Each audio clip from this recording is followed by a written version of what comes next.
สบายดีเนาะสำหรับคลิปนี้จะมาพันคำกริยาในภาษาเกาหลีในรูปแบบโยสไตล์คือคำว่าโยสไตล์คือว่าโยลงท้ายแหละเนาะอยู่นี่ในการพันกริยาเนี่ยเป็นการสนทนาแบบสุภาพทั่วไปที่นิยมใช้กันเนาะความหมายอยู่นี่ก็คือจะต่างจากซึมนิดะที่เป็นทางการหรือว่าสุภาพตัวนี้สุภาพสุดๆในภาษาเกาหลีซึมนิดะแต่ว่าโยเนี่ยใส่กับคนแปลกหน้าคนที่เขาเคารพรุ่นอ้ายรุ่นพ่อ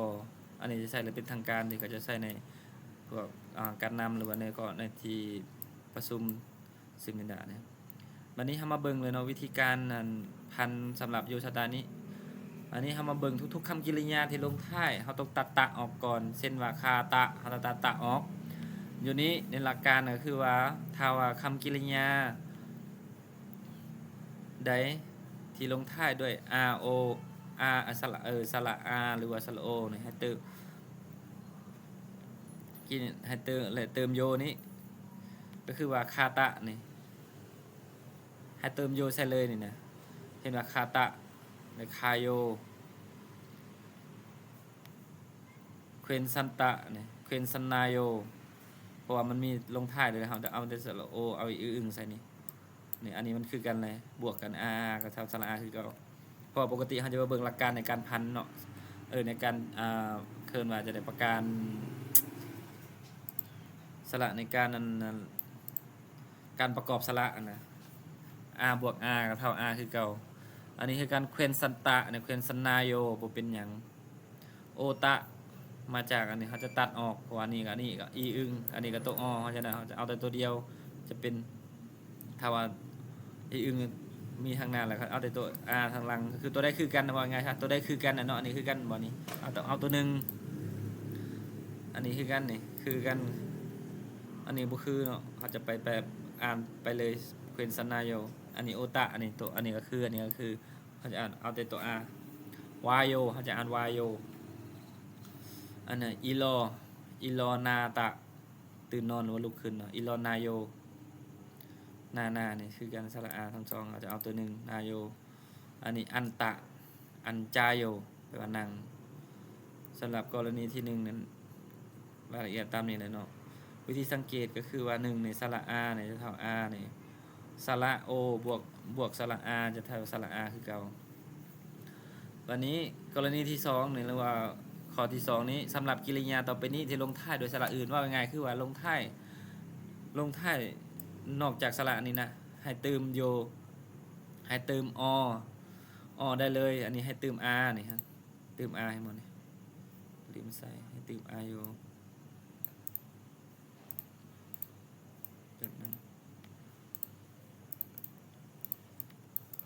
ให้เติมโยใส่เลยถ้าว่ากิริยาใดที่ลงท้ายโดยสระอื่นนอกเหนือจากสระหรือสระโอแล้วให้เติมได้เลยเซนแพอุตะเนี่ยแปลว่าเฮียนแพอุตะนี่เฮียนซอตะเป็นซอโยปกติตัวนี้เนาะแพอุตะแพโอบวกอโยตัวนี้กับตัวนี้เป็นวาเขาจะอ่านว่าแพวโยเป็นใช้กับสระแพวโยแปลว่าเฮียนอันนี้ซอตะเป็นซอโยยืนอิตะอิซอโยแปลว่ามีโพเนตะโพเนโยทรงทวีตะทวีอโยแลนส่วนคำแปลยังบริเขียนใส่เนาะไม่ได้จื่อว่าแพอุตะนี่เฮียนซอตะยืนอิตะมีออบตะบ่มีโพเนตะทรงทวีตะนี่แลนทวีตะเป็นติวโยเป็นด้วยโยถ้าจะอ่านว่าด้วยโยโพเนโยวิธีอ่านก็คือแพวโยซอโยอิซอโยออบซอโยโพเนโยด้วยโยข้อสังเกตที่สองเนาะสระเนี่ยบวกกันเท่ากับสระสระบวกสระเป็นสระวเนี่ยอูวเนี่ยอูวเป็นสระวเนาะ อัวอัวอัวอัวอัวอัวอัวไวๆเนาะมันจะอัวไวๆก็มันจะออกอย่างวออัวอัวอัวอัวเป็นสระวออันนี้สระเอกับสระอนี่ไออไออไออเป็นสระเอนี่อันนี้สระวีสระเวสระอเป็นเวอุเวอุเวอุเวอุเวอุเวอุเวอเวอวเป็นสระวอเป็นสระอุเวสำหรับข้อที่3เนาะกรณีที่3นี้หรือว่าข้อที่3คำกริยาลงท้ายด้วยสระอีต้องเปลี่ยนเป็นสระยอชื่อยังไงเนาะถ้าว่าคำกริยาใดที่ลงลงท้ายด้วยสระอาสระอีนี้ที่พันกับโยเนี่ยต้องเปลี่ยนสระอีนี่ต้องเป็นสระยอนี่สระอีในภาษาเกาหลีเปลี่ยนเป็นสระยอเวลาลงท้ายด้วยสไตล์โยนี่คำกริยาพันโยพันแล้วแปลว่านี่เนาะไตลิตะนี่ลงท้ายด้วยอย่างสระอีบ่ตะออกเลือดเดลิไปกับสระอ้อมันนี่ต้องเปลี่ยนเด้ต้องเปลี่ยนเป็นสระยอเตรยอโยแปลว่าตีเตลิตะเตลิตะเตลีออโยเตรยอโยเตรยอโยเตรยอเตรยอโยตีมาสิตะแปลว่าดื่มน้ำเนาะมาสิตะมาชอยโยมาชอยโยดื่ม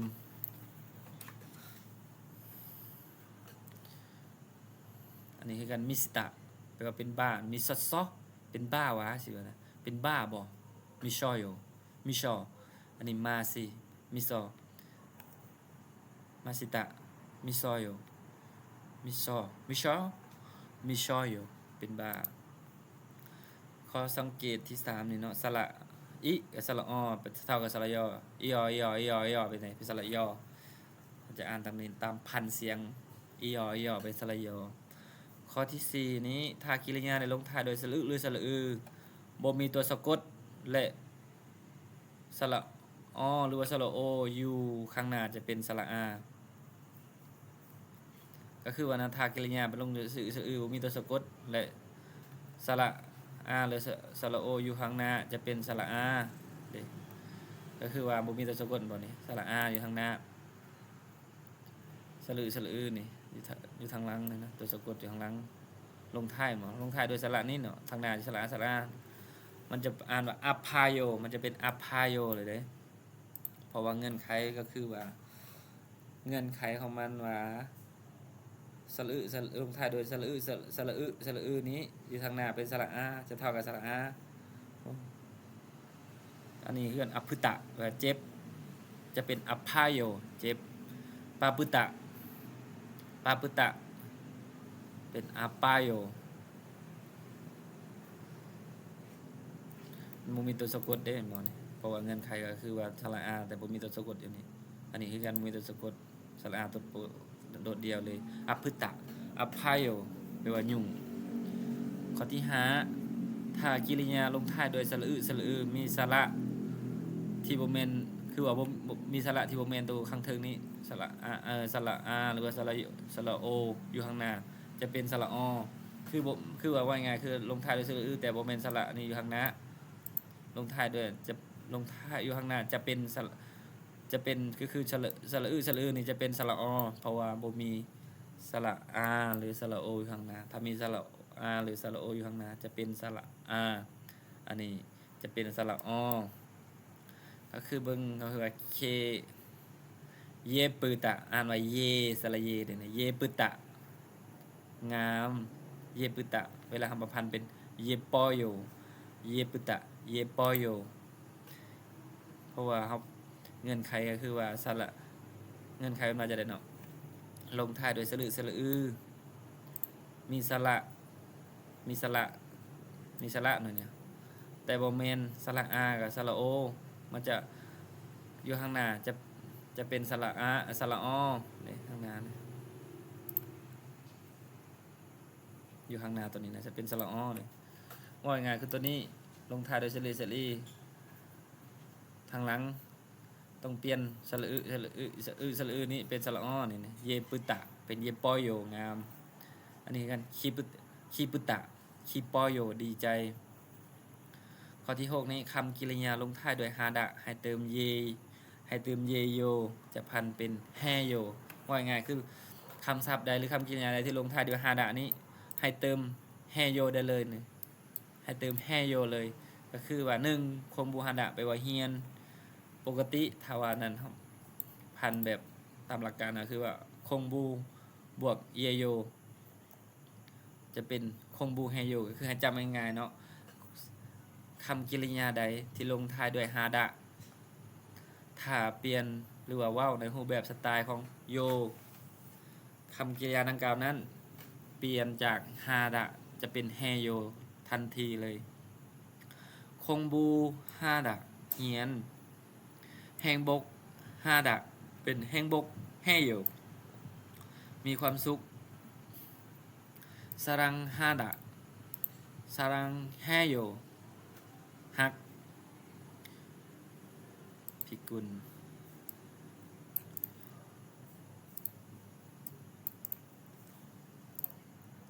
พิกุลฮาดะพิกุลฮาดะมันเป็นยังไงพิกุลฮากะ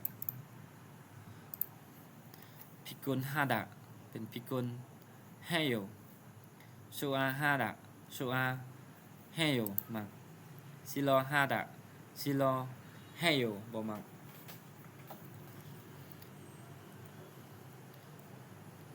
ข้อที่7คำกริยาใดลงท้ายด้วยพยัญชนะพิอึบว่าไงคือคำกริยาที่ลงท้ายด้วยตัวพอให้ตัดตัวพอน่ะเปลี่ยนตัวพอน่ะเป็นตัววอเป็นจังคือว่าจังซั่นเอามาเบิ่งเลยอันนี้เอิ้นว่าอ่านว่าสระวออันนี้ตัวพอเนาะพิอึบเป็นตัวพอดิพิอึบให้ชื่อเป็นภาษาลาวแบบนี้ก็ได้คำกริยาลงท้ายด้วยพยัญชนะตัวพอน่ะให้ตัดตัวพอน่ะให้เปลี่ยนตัวพอให้ตัดตัวพอเปลี่ยนเป็นตัววอคือโคมับตะโคมับตะเป็นโคมาวอยโยนี่เปลี่ยนจากพิอึบเนี่ยเป็น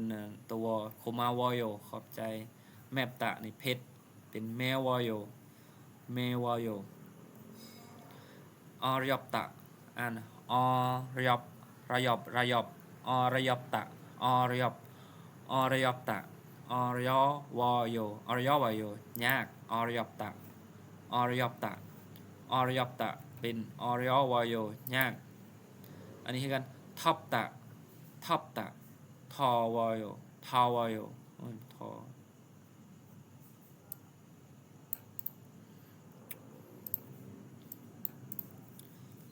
ทอวอยโยฮ้อนคียอบตะเป็นคียอวอยโยนาฮักแต่มีคำยกเว้นอยู่3คำนี้เนาะที่บ่สามารถเปลี่ยนเป็นสระวอได้จับตะแปลว่าจับเป็นจับปาโยจับตะจับปาโยซบตะซุปาโยชุปาโยแคบอิปตะนุ่งเสื้อผ้าเนาะอิปอโยสำหรับการเปลี่ยนโยสไตล์หรือว่าการเว้าที่ลงท้ายด้วยโยนี้